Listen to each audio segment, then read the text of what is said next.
This is week 6 of Unit 2, Playwrights and Playmaking in Theater 191. In this week's online lectures, we're going to be thinking about the playwright's job and how plays get staged. This week you'll watch this overview video, and then another video of an interview with August Wilson from a 1992 interview with Charlie Rose where he talks about playwriting.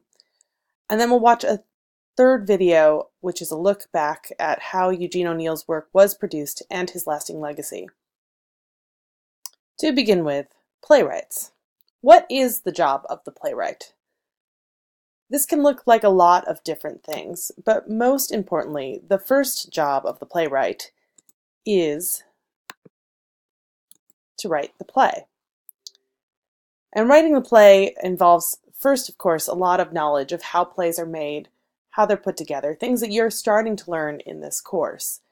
But they'll think about who the characters are, why they're telling this play, how they're telling this play, how they put the story together, which moments of the story make the best version of the script, so on and so forth. And that is a job that requires quite a bit of skill and in both writing and research, and an deep understanding of the human spirit and what makes a story interesting.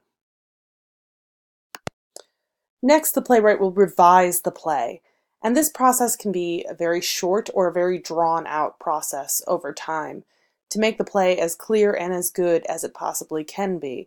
And sometimes a playwright will have a full Broadway production of the play and decide 10 or 15 years later that they're no longer happy with what it looks like, or the world has changed and their play is no longer as relevant or speaking to the issues that the playwright wants it to speak to, and they'll revise it. This happened very recently with David Henry Hwang, who wrote one of the small group plays, Yellow Fever. His play, M. Butterfly, which he wrote in the 80s, he revised recently and is having a revival performance now, but it's not just the original script, as you can read today.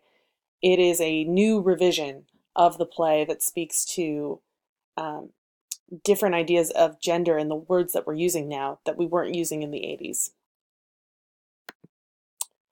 Often, a playwright will revise the play through a workshopping process. As we've talked about several times, a play is not meant to be just read, but meant to be read aloud.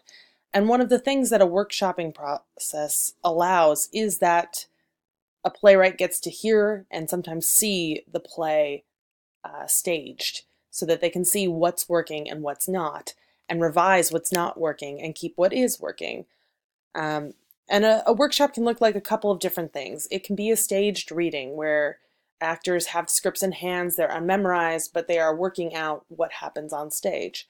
It can be a fully staged production, but with minor technical requirements. So maybe it doesn't have sets, or it doesn't have a full orchestra, or it doesn't have the full amount needed. Maybe it doesn't have costumes, just a couple ideas of it. A workshop could be as simple as a workshop reading where the playwright and a director and a bunch of actors sit around a table and talk a play out loud just to hear it and hear what actually happens in this play and what's working. This process is integral to making plays that are good and that make sense and that have worked out some of the issues that keep a play from being as good as it can be. And finally, a playwright, during initial productions of the play, before it really becomes the piece that it will often be in the rehearsal process of premieres of their works. And during that rehearsal process, they'll also be listening to actors, getting feedback from directors and designers, and changing parts of their play as they go along. This is not to say that they're going to totally rewrite a role for an actor or a director, but they may, in the collaborative process, they may acknowledge that what the actor is offering is better than what they wrote, or is different, or lets them think about the character or the play in a new way. And so the playwright can offer new pages and new writing throughout that rehearsal process. Finally, a playwright has to market their play. It's not enough just to write a play and hope that someone will put it on. A playwright has to network and submit their play to a variety of different theaters in this country that are designed to produce new work. And that's part of the way that their work gets seen and then gets produced, and playwrights earn an income. Additionally, a playwright will then get an agent or a firm who deals with collecting fees for performances, known as the rights.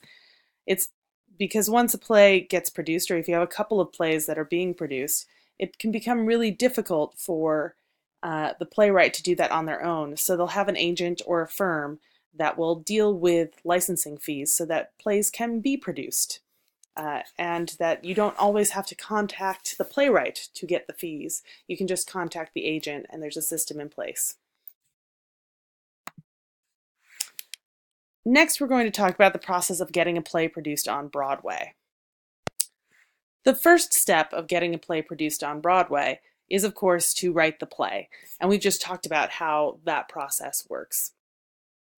And it's important in the American theater to get a play produced on Broadway because often if a play is not produced either on Broadway or off Broadway, which is the theaters that are a little bit removed from the actual street of Broadway, it's very difficult for them to then be published. And if a play is not published, it is harder to get it taught in classes, like a class that you're in.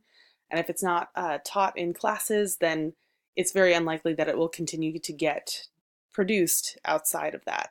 So getting to Broadway is a pretty major step for most American playwrights.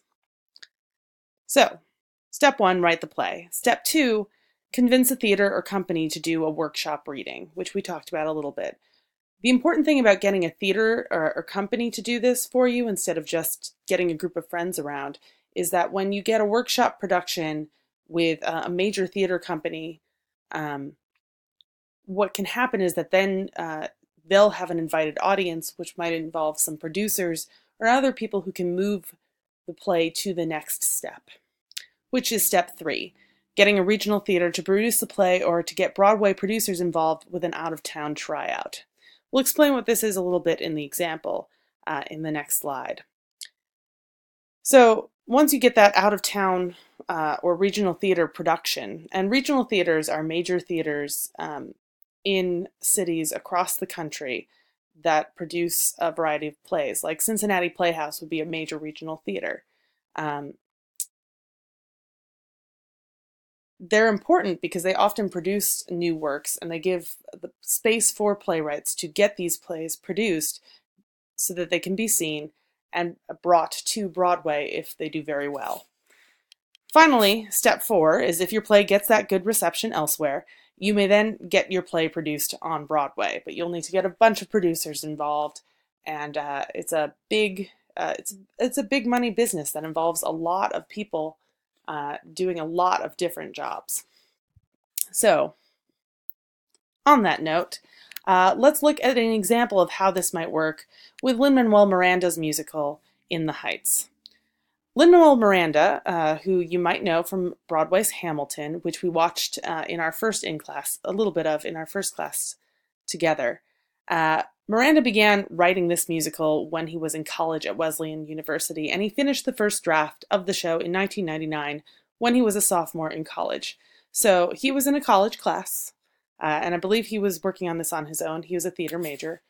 And he wrote a play in college that then made it to Broadway. So just have that in mind, as this is a thing that maybe somebody you know in your college class might be working on right now.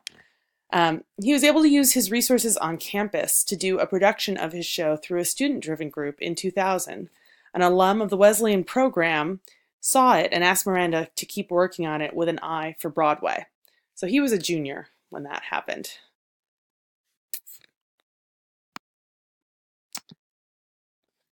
Then it went into a process of revision and development, like we've talked about. Miranda continued to develop the script on his own and revise it, but the book needed more work than he was able to do, and so he brought on a collaborator.